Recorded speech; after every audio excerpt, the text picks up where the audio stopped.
Hello दोस्तों, आप सभी का स्वागत है आज के वीडियो में। आज की वीडियो में बात करेंगे जो कि मैंने आपके लिए एक पेडागोजिकल स्पेशल सीरीज स्टार्ट करा था, जो कि आपके आने वाले किसी भी टेट या किसी भी टीजी एग्जाम्स को क्रैक करने में पेडागोजी के सेक्शन को वो आपकी हेल्प करेगा। Like C TET, UP TET, MP TET, super TET, UP TET या फिर डीएसएसबी, केवीएस, एनवीएस, किसी भी प्रकार का जो कोई भी टाइप का आपका एग्जाम होगा उसको क्रैक करने में ये आपकी मदद करेगा। ओके, तो उसी सीरीज को कंटिन्यू करते हुए जो कि मैंने आपको 21 चैप्टर तक करवा दिए थे, आज हम बात करेंगे नेक्स्ट टॉपिक के बारे में, 22 के बारे में। यानी कि ये बोल सकते हो आप, जो कि मैं आपको इसके टीचिंग मेथड जो कि हमारा चैप्टर है, इसके मैं शिक्षण विधियों के पार्ट 3 यानी कि पार्ट 3 तक करवा चुका हूं। ये आपका पार्ट 4 है। अगर आपने वीडियोस देखी होंगी तो आपको पता होगा, अपने आप में ही टीचिंग मेथड यानी कि शिक्षण विधियां जो हैं वो बहुत बड़ा चैप्टर है। क्यों? क्योंकि इसमें जो होती है आपकी अलग अलग प्रकार की शिक्षण विधियां, जैसे कि 2 प्रकार की शिक्षण विधियां तो होती हैं, आप सभी को मैंने बताया था, शिक्षक केंद्रित यानी कि टीचर सेंटर्ड और छात्र केंद्रित यानी कि चाइल्ड सेंटर्ड। जिसमें से मैंने आपको शिक्षक केंद्रित तो कम होती है लेकिन छात्र केंद्रित बहुत ज्यादा हो रही थी, इसलिए मैं आपको उसको पार्ट में करवा रहा था। ओके, तो ये आज हमारा पार्ट 4 है और लास्ट पार्ट है। आज जो है हमारी पेडागोजी बिल्कुल एंड हो जाएगी। ये पेडागोजी का लास्ट चैप्टर और टीचिंग मेथडोलॉजी का लास्ट चैप्टर है। ओके, इंपॉर्टेंट है, ध्यान रखिएगा। इसके बाद हमारी पेडागोजी का सेक्शन बिल्कुल कंप्लीट हो जाएगा, फिर हम प्रैक्टिस सेशन स्टार्ट करेंगे। ठीक है, बाकी अगर कोई आपका रिकमेंडेशन हो, बाकी अगर आपको कोई और टॉपिक पढ़ना हो तो नीचे आप मुझे कमेंट बॉक्स में लिख सकते हो कि सर ये वाला टॉपिक आप पढ़ा दीजिए या फिर ये वाला सब्जेक्ट स्टार्ट कर दीजिए।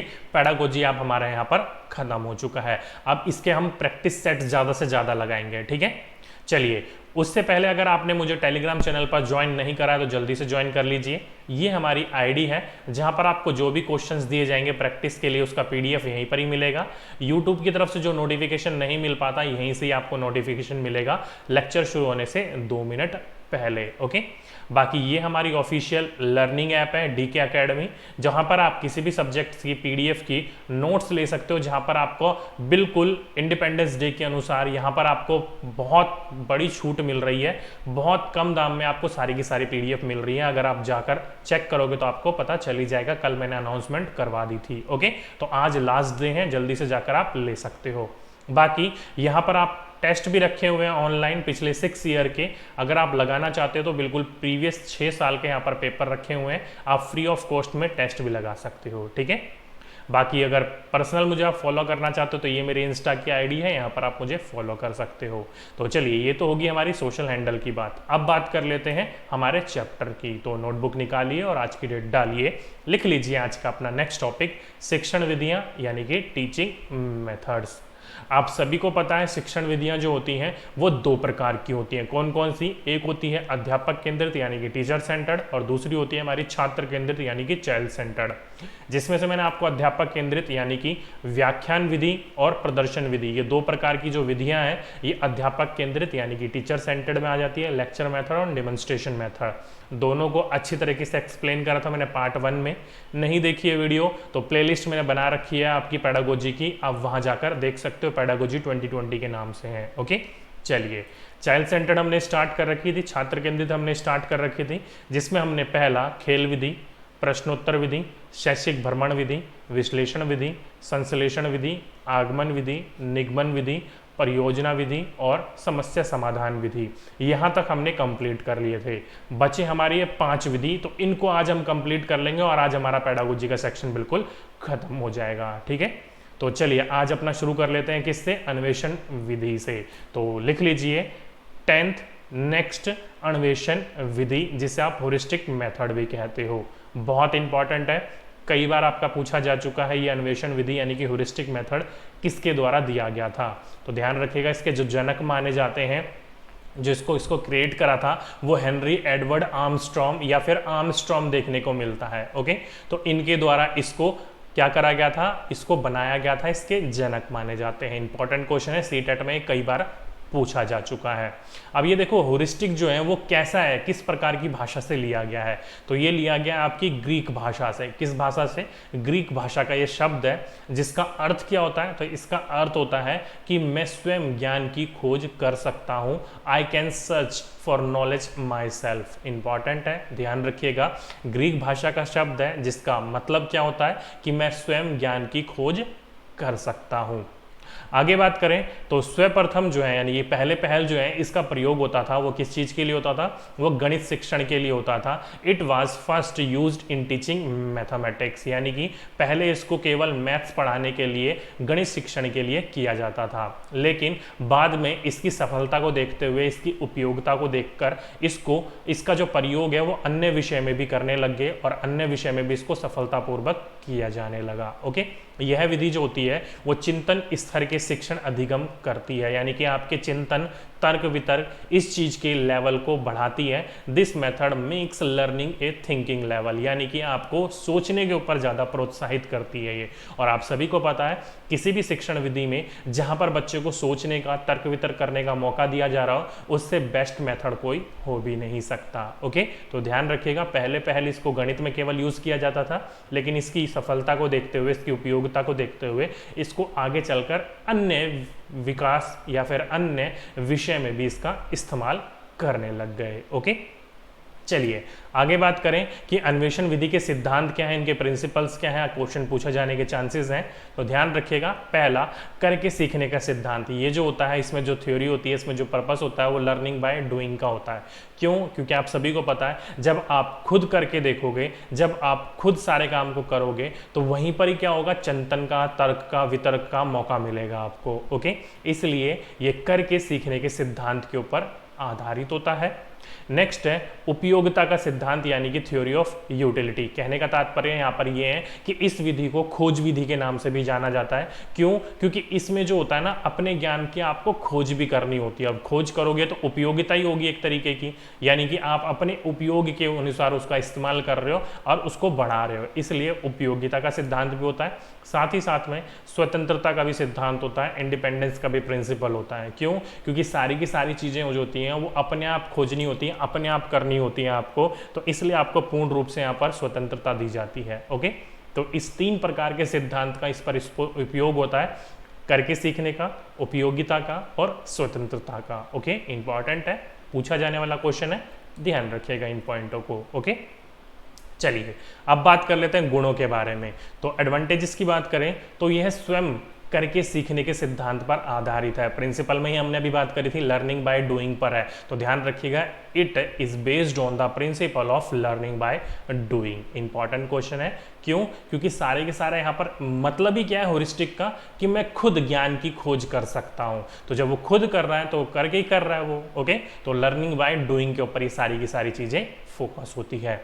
आगे चलें तो बच्चों में वैज्ञानिक दृष्टिकोण उत्पन्न होता है। अब वैज्ञानिक दृष्टिकोण उत्पन्न क्या होगा?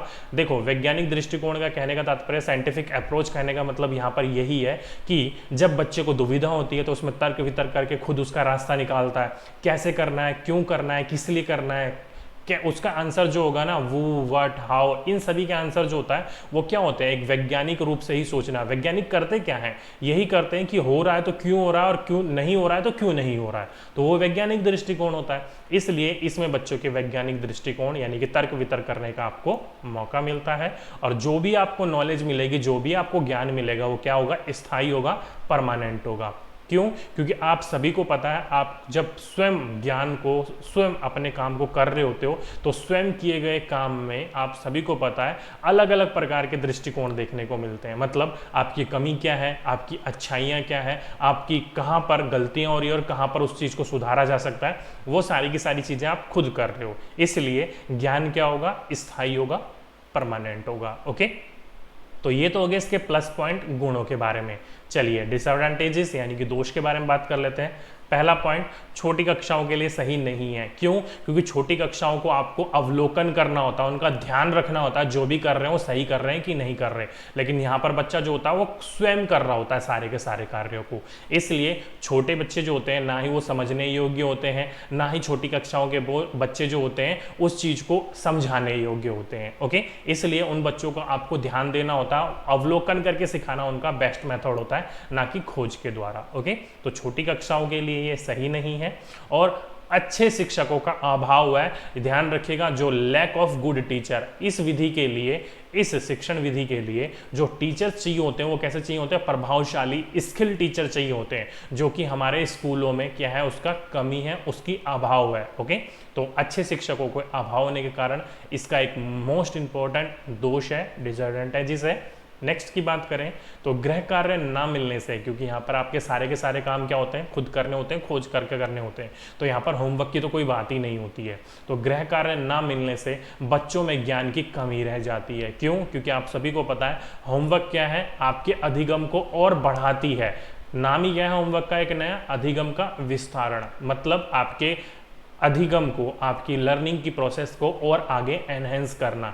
जो कि आपने विद्यालय में सीखा, जो आपने स्कूल में सीखा, वो आपको होमवर्क दिया जाता है, उसी से रिलेटेड होमवर्क दिया जाता है। अगर आप में विद्यालय में कहीं कोई कमी रह गई हो, कहीं कुछ दुविधा हो गई हो, तो जब आप होमवर्क करते हो तो उस चीज़ का आपको पता लगता है और उस चीज़ को आप दूर करते हो, तो अधिगम जो होता है वो आपका और बढ़ता है। इसलिए यहाँ पर क्या होता है? गृह कार्य का आपका लैक ऑफ होमवर्क देखने को मिलता है। ओके, इंपॉर्टेंट पॉइंट है, ध्यान रखिएगा।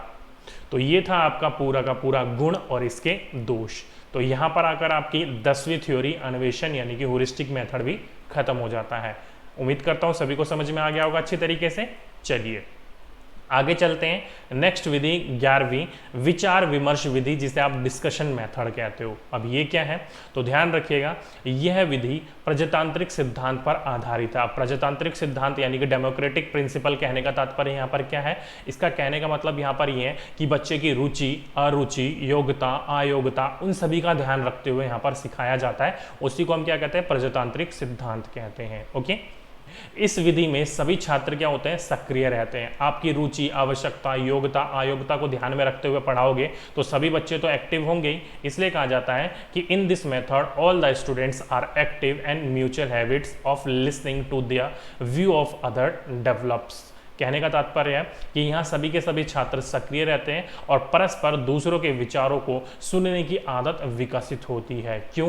क्योंकि विचार विमर्श है। आपकी किसी चीज के लिए थॉट्स आपके अलग हो सकते हैं, सामने वाले के थॉट्स कुछ अलग हो सकते हैं, तो दोनों क्या कर रहे हो? डिस्कशन कर रहे हो। ओके, इसलिए इस डिस्कशन मेथड में छात्र जो होते हैं वो बिल्कुल एक्टिव होते हैं। फॉर एग्जाम्पल के रूप में मल्टीनेशनल कंपनी या कंपनीज में देखा होगा आपने, मीटिंग चलती है। वो मीटिंग क्यों होती है? वो डिस्कशन करते हैं कि क्या कमी रह गई है, उस कमियों को हम कैसे दूर कर सकते हैं। तो उसी प्रकार का यहाँ पर होता है। और मीटिंग में सारे के सारे क्या होते हैं? एक्टिव रहते हैं, सक्रिय रहते हैं। तो उसी प्रकार से अगर बच्चों के बीच में वाद विवाद करवाया जाए, विचार विमर्श करवाया जाए, डिस्कशन करवाया जाए, तो बच्चे अपनी भाव को सामने रखेंगे, दूसरा बच्चा अपने भाव को सामने रखेगा और दोनों एक दूसरे के भाव को सुनने की उसमें आदत विकसित होगी। उसी को हम क्या कहते हैं? विचार विमर्श विधि कहते हैं। ओके, आगे इसके गुण और दोषों के बारे में बात करी जाए। बहुत इंपॉर्टेंट मेथड है, ध्यान रखिएगा। अगर आपने इसका सही से इस्तेमाल नहीं करा ना तो बच्चों के बीच में ईर्ष्या उत्पन्न हो सकती है, एक दूसरे से वो घृणा पैदा कर सकते हैं उनके बीच में, अगर आपने सही तरीके से इसका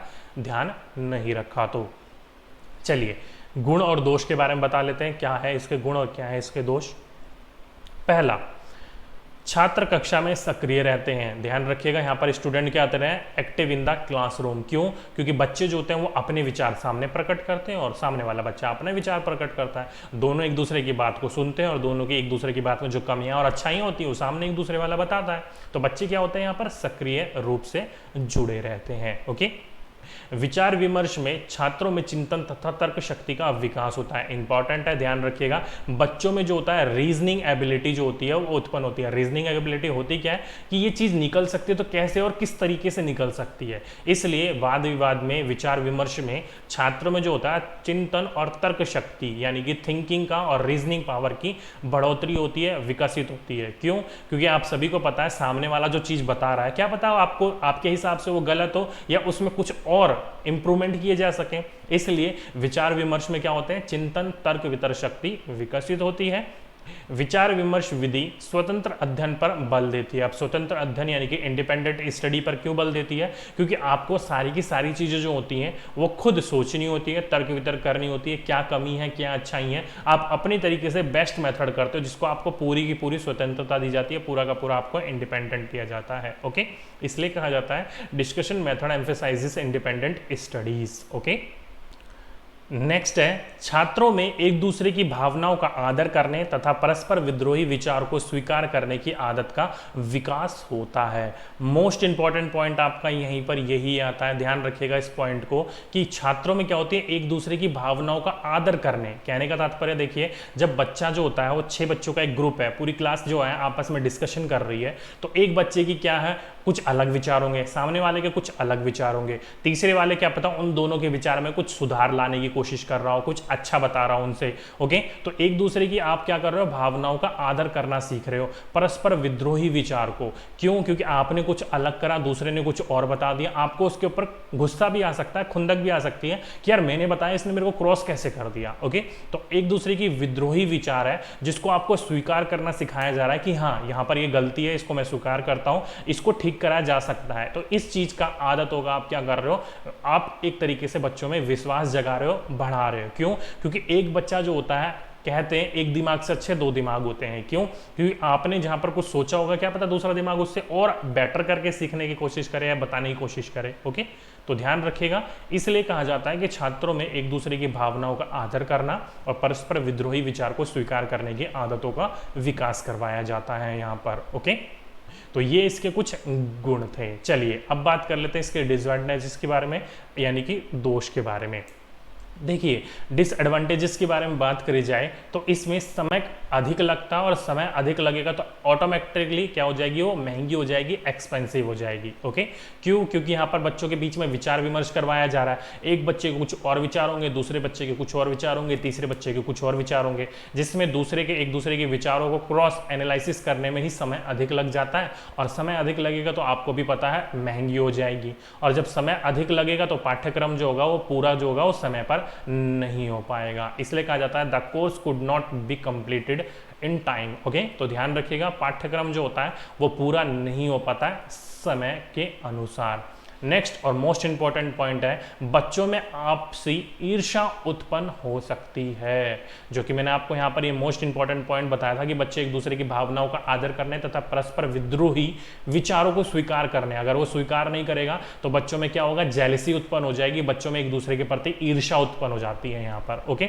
देखा होगा ना आपने कि आपने ऑफिस वगैरह में मल्टीनेशनल कंपनीज में होता है कि उसको प्रमोशन मिल गया, मैंने इतना अच्छा काम करा था, उसकी बात वाहवाही हो रही है, मैं इतना अच्छा काम करता हूं, मेरी वाहवाही नहीं होती, तो आपस में ईर्ष्या उत्पन्न हो जाती है बच्चों के बीच में। जब बड़ों में हो सकती है तो बच्चों के बीच में क्यों नहीं हो सकती है। ओके, इसलिए इसका ध्यान रखना चाहिए आपको कि बच्चों के बीच में आपसी ईर्ष्या उत्पन्न ना हो। और नेक्स्ट है आपका संचलन ठीक ना होने पर परेशानी उत्पन्न हो सकती है, यानी कि जब आप एक दूसरे के, देखा होगा ना, आप बच्चों के 2 ग्रुप में बांट दो और 2 ग्रुप के बीच में आपस में बहस करवाओ, तो आप उसका सही तरीके से संचलन नहीं कर पाओगे, सही तरीके से उसको चला नहीं पाओगे, तो आपस में ही वो लड़ झगड़ने लग जाते हैं, आपस में वो बहसबाजी करने लग जाते हैं, तो वो परेशानी भी उत्पन्न हो सकती है। इसलिए आपको यहाँ पर इसको चलाने के लिए पूरी की पूरी ध्यान और अच्छी तरीके से इस पर निगरानी रखनी पड़ेगी, तब जाकर ये सही तरीके से चलाने में साबित हो पाएगा। ओके, तो ये थे आपके विचार विमर्श के गुण और दोष के बारे में। चलिए नेक्स्ट विधि की ओर चलते हैं।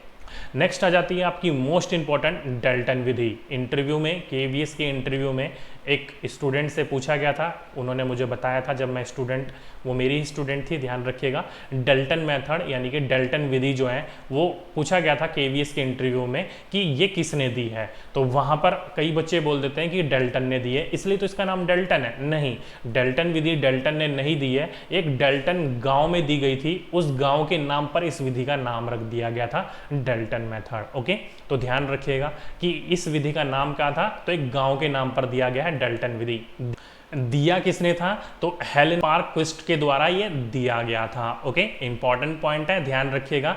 डेल्टन गांव में दिया गया था हेलेन द्वारा, बस इसलिए इसका नाम डेल्टन विधि रख दिया गया था। ओके, अब इसको एक और नाम से जाना जाता है, किस नाम से? तो इसको ठेकेदारी प्रथा यानी कि आपका कॉन्ट्रेक्चुअल प्रैक्टिस भी कहा जाता है। क्यों कहा जाता है? क्योंकि इसमें जो होती है, ना ही कोई क्लासरूम होता है, ना ही कुछ होता है, एक तरीके से बच्चों को एक हफ्ते भर का ठेका दे दिया जाता है या महीने भर का, और उसको पढ़ना होता है, सीखना होता है, इसलिए इसको ठेकेदारी प्रथा भी कहा जाता है। ठीक है, चलिए पढ़ लेते हैं शाब्दिक अर्थ में।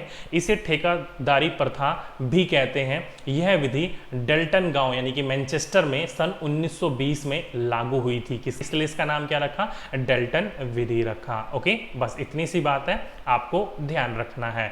ओके, इंपॉर्टेंट है। This method came into force in Dalton village Manchester in 1920। किसके लिए, किस गांव में और किसने इस्तेमाल करा था?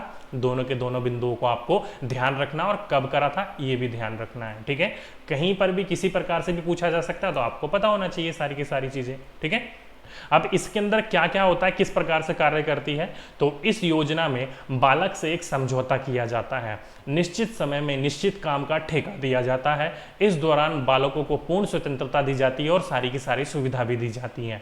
अब कहने का तात्पर्य यहाँ पर क्या है? देखो, आप सभी को पता है गांव के लोग जो होते हैं वो काम की तलाश में इधर उधर जाते रहते हैं, तो उनके बच्चे जो होते हैं उनके साथ ही जाते हैं। तो बच्चे साथ में जाते हैं, तो एक गांव में एक समय के लिए रह रहे हैं, फिर दूसरे गांव में रह रहे हैं, फिर तीसरे गांव में रह रहे हैं, तो काम की तलाश में वो इधर उधर घूमते रहते थे, जिस कारण जो बच्चे होते हैं उनके, वो एक स्कूल में डटकर पढ़ाई नहीं कर पाते थे। इसलिए जो हेलन, उन्होंने एक योजना बनाई, क्या? ठेकेदारी प्रथा यानी कि डेल्टन विधि, जिसमें बच्चों को एज ए किसी हॉल में बिठा दिया जाता था, वहां के खाली कोई पड़े हॉल में या पार्क वगैरह में बिठाकर उनको ठेका दे दिया जाता था कि आपको इस पूरे के पूरे महीने में जो आप सभी को पता है बाहर के देशों में केवल 20 दिन ही होते हैं, हफ्ते में केवल 5 दिन ही वो काम करते हैं। ओके, और महीने में 4 हफ्ते होते हैं, तो 20 दिन का काम, ध्यान रखिएगा, प्रति माह काम दिया जाता था या फिर 20 दिन का काम। कोई भी आपको ऑप्शन में दिखे, अगर दोनों एक साथ दिखे तो आप 20 दिन पर टिक करोगे, क्योंकि जो ठेका दिया जाता था ना वो केवल 20 दिन का दिया जाता था, हफ्ते में 5 दिन का, 2 दिन ऑफ होता है। अधिकतर जो बाहर विलेजेस में देखोगे, बाहर गांव में देखोगे, फ्राइडे एंड सैटरडे कंपलसरी छुट्टी होती है वहां पर। ओके, तो हफ्ते में केवल 5 दिन का काम दिया जाता था, महीने में 20 दिन का काम दिया जाता था, और एक पूरा का पूरा ठेका दे दिया जाता था कि आपको यहाँ से यहाँ तक पढ़ना है, यहाँ से यहाँ तक पढ़ना है, या यहाँ से यहाँ तक पढ़ना है। और आपको जब अगली बार आओगे तो ये सारी की सारी चीज़ें, आपको जो होमवर्क दिया है वो आपको कंप्लीट करके लाना है। ओके, जैसे कि एक ठेका दे दिया फॉर एग्जाम्पल के रूप में, महीने भर में आपको एक कमरा बनाना है, तो वही आपको महीने भर में आपको इतना पढ़ के लाना है। इसलिए इसको ठेकेदारी प्रथा कर दी जाती थी उन लेबरों के, उन मजदूरों के बच्चों के लिए। ओके, तो इस प्रकार से ये पूरा का पूरा काम होता था, जिसमें पूर्ण स्वतंत्रता दी जाती थी बच्चों को कि वो कैसे करेंगे, किस प्रकार से करेंगे, और करने के लिए जो जो चीज़ें चाहिए थी वो पूरी की पूरी उनको सुविधा भी उपलब्ध कराई जाती थी। चाहे बुक हो गया, हो कॉपी होगी, पेंसिल होगी, किसी भी चीज़ की जरूरत होगी, वो पूरी की पूरी उनको सुविधा भी दी जाती थी। ठीक है, तो ये छोटा सा एक्सप्लेनेशन था, इस चीज़ को आप ध्यान रख सकते हो। चलिए आगे बात करें कि डेल्टन योजना का प्रयोग यानी कि इस स्कीम का यूज़ कैसे होता था। पहला मोस्ट इंपॉर्टेंट पॉइंट कि यह जो योजना जो थी वो 9 वर्ष के बच्चों से ऊपर वाले वर्ष के तबकों के लिए थी। ओके, ध्यान रखिएगा, this scheme is for children above 9 year of age, यानी कि 9 वर्ष के ऊपर वाले बालकों के लिए ये इंपॉर्टेंट क्या निभाई जाती थी? विधि निभाई जाती थी। पूछा जाए क्वेश्चन, ध्यान रखिएगा किस वर्ष के बच्चों के लिए, तो 9 वर्ष से ऊपर वाले बच्चों के लिए इसका इस्तेमाल किया जाता था। आगे बात करें तो निर्धारित विषय यानी कि फिक्स टॉपिक, यानी कि प्रति माह कितना कार्य करना है, 1 मास का ठेका देकर उसका चार्ट दिया जाता था और उस चार्ट को उनको फिल करना होता था। ध्यान रखिएगा, a month contract is given and it's chart is given. कहने का तात्पर्य यहाँ पर यही है कि प्रति माह जो होता है, हर हफ्ते 5 दिन काम करने होते हैं, और महीने में आपको कितने दिन काम करने होंगे? 20 दिन। 20 दिन का एक पूरा का पूरा एक मास का ठेका दे दिया जाता है कि आपको इतना काम करना, और उस काम के प्रति पूरी की पूरी सुविधा भी दी जाती थी, वो पूरा का पूरा बच्चे को करके लाना होता था। ओके, जिसमें कोई भी कक्षा नहीं होती थी और किसी भी प्रकार की कोई विषय वस्तु की क्लास नहीं लगती थी, क्योंकि पूरी की पूरी स्वतंत्र क्लास थी, इंडिपेंडेंट क्लास थी। ओके, इसलिए यहाँ पर कोई भी आपकी कक्षा नहीं होती थी, प्रयोगशाला यानी कि आपका जो विद्यालय था वो फंक्शनल था। कहने का तात्पर्य, फंक्शनल कहने का मतलब यहाँ पर ये है कि बच्चा आज इस गांव में है तो इस गांव में उसकी प्रयोगशाला लगेगी, विद्यालय लगेगा। अगर वो उठकर किसी दूसरे गांव में चले गए तो बच्चे की दूसरे गांव में प्रयोगशाला यानी कि उसका विद्यालय लगेगा। इसलिए इसको फंक्शनल कहा जा सकता है कि एक जगह से दूसरी जगह पर बच्चे भी जा रहे हैं तो उसके साथ साथ में विद्यालय भी जा रहा है। ओके, नेक्स्ट है सम्मेलन भवन में सामूहिक विचार विमर्श किया जाता था। जैसे कि मैंने आपको बोला कि पूरा का पूरा एक हॉल के रूप में उसका इस्तेमाल किया जाता था, विद्यालय के रूप में। तो वो जो सम्मेलन भवन था वो पूरा का पूरा जो ग्रुप डिस्कशन हो रहा था उसमें आपका विचार विमर्श किया जाता था कि आपने कितना पढ़ लिया, कितना समझ में आया, कितना समझ में नहीं आया महीने में। यानी कि जब महीने में वो वापस आते थे ठेकेदारी प्रथा के रूप में। ओके, तो ये सम्मेलन भवन में सामूहिक विचार विमर्श होता था, कॉन्फ्रेंस हॉल में होता था। ठीक है, तो ये तो हो गया पूरी के पूरा इस्तेमाल कैसे किया जाता था उसके बारे में। चलिए अब बात कर लेते हैं इनके गुणों के बारे में और दोष के बारे में। पहला पॉइंट, बाल केंद्रित एवं मनोवैज्ञानिक विधि है, child centred and psychological method. क्यों? क्योंकि बच्चों को यहाँ पर पूरी की पूरी स्वतंत्रता दी जाती है, उसकी रुचि के अनुसार, उसकी आवश्यकता के अनुसार 1 महीने का पूरा ठेका दे दिया जाता है। कब पढ़ना है कब नहीं पढ़ना वो बच्चे के ऊपर डिपेंड करना है। ओके, पूरा का पूरा बच्चे के ऊपर ही पूरा का पूरा उस पर निर्भर करता है, इसलिए ये बाल केंद्रित और मनोवैज्ञानिक विधि है। साथ ही साथ में यहाँ पर एक दोष भी है, बाकी आगे भी बात करेंगे कि तीव्र बुद्धि बालक जो होते हैं वो जल्दी काम को कर लेते हैं और दूसरे नहीं कर पाते हैं। फॉर एग्जाम्पल के रूप में आपने जो आपका जो पूरा का पूरा स्कूल है उसमें फॉर एग्जांपल 100 बच्चे हैं, तो 100 बच्चे में से 20 बच्चे तो कुछ होंगे ऐसे कि तीव्र बुद्धि होंगे, जो उनको महीने भर का काम दिया गया था वो महीने भर से पहले ही फॉर एग्जांपल उन्होंने 20 दिन से पहले ही 10 दिन में समाप्त कर लिया, तो बाकी 10 दिन उनके लिए वेस्ट हो जाते थे। क्यों? क्योंकि उसमें कोई विद्यालय तो लगता नहीं था। तो तीव्र बुद्धि वाले बच्चों के लिए जो काम था वो जल्दी समाप्त कर लेते थे, जिसके कारण जो है वो बाकी का टाइम उसके लिए वेस्ट हो जाता था, बाकी का टाइम उनके लिए बर्बाद हो जाता था। तो तीव्र बुद्धि वालों बच्चों के लिए ये जो था पूरा का पूरा प्लान कहीं ना कहीं फेल होता हुआ दिख रहा था। नेक्स्ट है रुचि के सिद्धांत का पालन करती थी। ये कैसा? प्रिंसिपल ऑफ इंटरेस्ट का। क्यों? क्योंकि आपकी रुचि के अनुसार, आवश्यकता के अनुसार, योग्यता के अनुसार आपके पढ़ने का टाइम आप खुद निर्धारित करते हो, तो रुचि के सिद्धांत का ये पूरा का पूरा पालन करता था। यह योजना बालक की व्यक्तिगत विभिन्नताओं पर बल देती थी। व्यक्तिगत विभिन्नता मतलब बच्चे की क्या रुचि है, बच्चे की क्या योग्यता है, बच्चे में क्या डिफरेंसेस हैं, उन सभी की सभी जो वेरिएशंस होती हैं बच्चों के अंदर, उन चीज़ों का ध्यान में रखते हुए बच्चों को काम दिया जाता था। ये नहीं कि पूरी के पूरे सभी बच्चों को एक ही काम दे दिया, नहीं, उनका ठेका जो होता था हर बच्चे का अपना होता था, अलग होता था। तो व्यक्तिगत विभिन्नताओं पर ये बल देती थी। साथ ही साथ में आत्म अनुशासन का विकास करती थी। आत्म अनुशासन का कहने का तात्पर्य यहाँ पर ये है कि यहाँ पर किसी बच्चे को फोर्सफुल पढ़ाने के लिए नहीं बिठाया जाता, जबरदस्ती पढ़ाने के लिए नहीं बिठाया जाता, वो अपने अनुसार पढ़ने के लिए बैठता, अपने अनुसार जब उसको पढ़ना है, जब उसको काम करना है, तब वो काम कर सकता है। इसलिए बच्चे में क्या होती है, वो सेल्फ डिसिप्लिन की चीज़ें विकसित होती हैं, अनुशासन विकसित होता है। ओके, बालक पर कोई बंदिश नहीं होती। क्यों? किसी प्रकार का कोई विद्यालय नहीं है, किसी प्रकार की कोई प्रयोगशाला नहीं है, तो बालक पर किसी प्रकार की कोई बंदिश नहीं होती कि इस टाइम तक ये पढ़ना है, इस टाइम तक ये पढ़ना है, इस टाइम खेलने जाना है, इस टाइम लंच होता है, तो किसी प्रकार की कोई बंदिश नहीं होती, स्वतंत्र अध्ययन होता है ये। ओके, और साथ ही साथ में बच्चे में सेल्फ स्टडी की यानी कि स्वअध्ययन द्वारा छात्र सीखता है। क्यों? क्योंकि जो भी आपको ठेका दिया गया है ना वो खुद करना है आपको, तो स्वअध्ययन आपको कब करना है, सेल्फ स्टडी कब करनी है, वो आपके ऊपर डिपेंड करता है। ओके, तो इसलिए बच्चे में स्वअध्ययन द्वारा छात्र सीखता है यहाँ पर। ओके, तो ये तो हो गए इसके प्लस पॉइंट। अब माइनस पॉइंट की भी देख लेते हैं दोष के बारे में, कि कम आयु के बच्चों के लिए अनुपयुक्त विधि है। क्यों? क्योंकि आप सभी को पता है 9 वर्ष के ऊपर वाले बच्चों के लिए, लेकिन सीखना सिखाना तो छोटे बच्चों को भी होता है, 6 साल से, जो कि गवर्नमेंट बोलती है। अब तो और छोटी उम्र से सिखाने की बात करी जा रही है। ओके, इसलिए कम आयु के बच्चों के लिए अनुपयुक्त है, ये यूजेबल नहीं है। नेक्स्ट है अनुशासन की समस्या रहती है। क्यों? क्योंकि यहाँ पर कोई भी किसी प्रकार का कोई डिसिप्लिन नहीं होता। बच्चे का मन है तो पढ़ेगा, नहीं है तो नहीं पढ़ेगा, जो ठेका दिया है हुआ तो हुआ, नहीं हुआ तो नहीं हुआ, तो अनुशासन नहीं है यहाँ पर किसी भी प्रकार का। हाँ, जो बच्चे समझदार है वो अपने टाइम पर पढ़ रहे हैं, लेकिन जो बच्चे खेलने में ही मन लगा रहता है, जैसे कि आप सभी को पता है बच्चे जो होता है अधिकतर खेलना ही पसंद करते हैं, चाहे कैसा भी हो, इंटेलिजेंट हो या डल हो, खेलना सबको पसंद होता है। इसलिए बच्चा जो होता है यहाँ पर कोई टाइम फिक्स नहीं होता, जिसके कारण बच्चे जो होते हैं इधर उधर टाइम होता रहता है, और कई बार ठेका पूरा होता भी और कई बार नहीं भी होता है, तो अनुशासन की समस्या रहती है। नेक्स्ट है शिक्षक का काम बढ़ जाता है। क्यों? क्योंकि आप जब पूरे महीने भर का एक ही बार में सभी बच्चों की कॉपी चेक करोगे तो टीचर का काम तो ऑफकोर्सली बढ़ जाएगा। जहां डेली चेक होते थे वहां महीने में एक बार चेक हो रहा है, तो महीने में एक बार चेक करने के लिए सभी के सभी बच्चों का, तो आप सभी को पता है कितना टाइम लगेगा टीचर को, इसलिए शिक्षक का काम जो होता है यहां पर बढ़ जाता है। ओके, तो ये थे इसके पूरे के पूरे गुण और पूरे के पूरे दोष। समझ में आ गया? चलिए नेक्स्ट विधि की ओर चलते हैं। नेक्स्ट विधि आ जाता है आपका क्षेत्रीय शिक्षण विधि या फिर क्षेत्र शिक्षण विधि, जिसे आप रीजनल मेथड भी बोलते हो।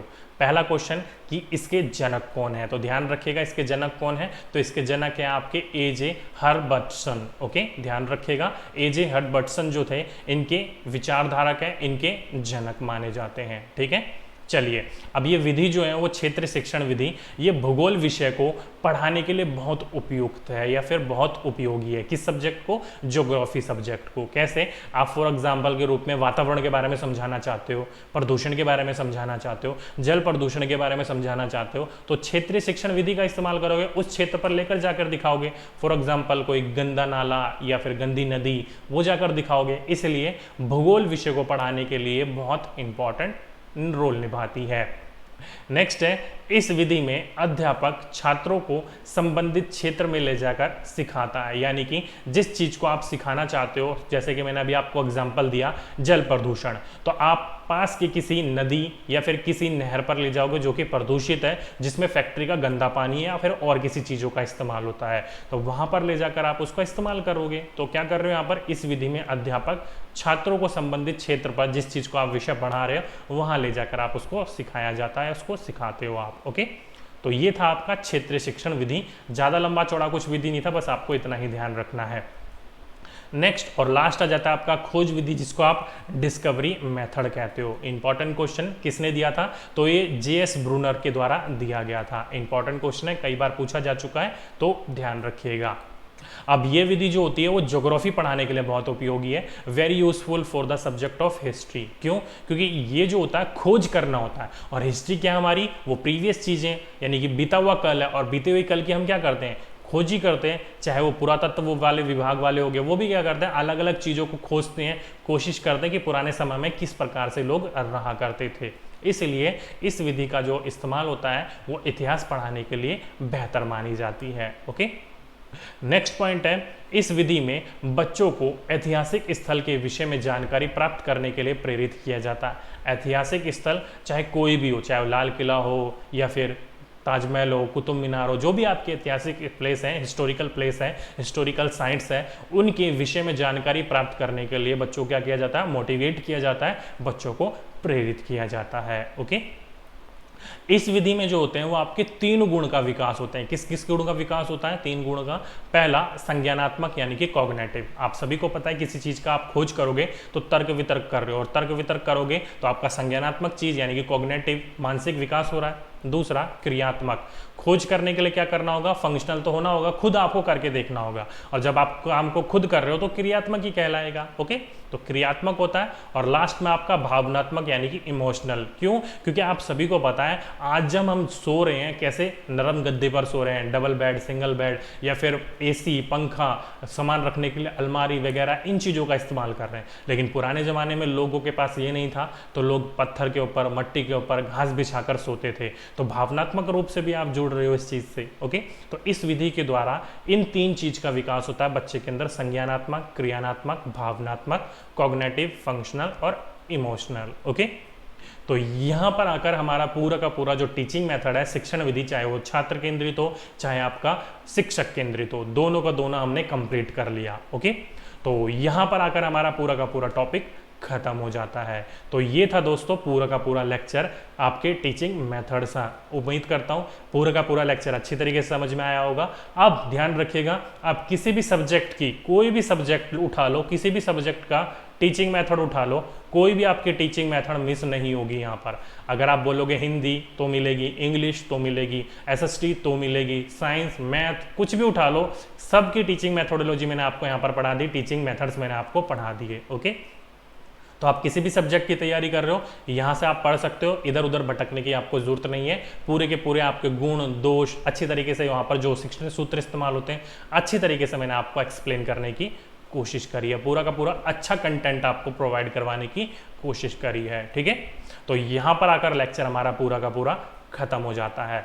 अब मुझे बताइए, ये जो है आपका पेडागोजी, ध्यान रखिएगा, अब कई बच्चों को तो पता ही नहीं होता ये पेडागोगी है क्या, तो ध्यान रखिएगा डियर, CDP ये जो है आपके दो सब्जेक्ट हैं। CD यानी कि ये जो है आपका चाइल्ड डेवलपमेंट है, क्या है आपका, एक चाइल्ड डेवलपमेंट है, और P का मतलब होता है आपका पेडागोगी, ठीक है। तो इन दो चीज से मिलकर बना है CDP, child development and pedagogy. Child development जो होती है वो CTET में 15 नंबर की आती है, पेडागोजी जो होती है वो आपकी 40 to 50 मार्क्स की आती है CTET में। कैसे, तो देखो 15 नंबर की तो आपकी CDP में मेन में तो आती ही है, और हर सब्जेक्ट में जो 15 नंबर की पेडागोजी होती है इसमें आपके 8 से 10 नंबर की जो होती है वो सब्जेक्ट पेडागोजी होती है, और 5 से 6 नंबर का जो होता है वो आपकी मेन पेडागोजी होती है। कौन सी होती है, मेन पेडागोजी, जो कि मैं अभी आपको ये पढ़ा रहा था, ये मेन पेडागोजी है।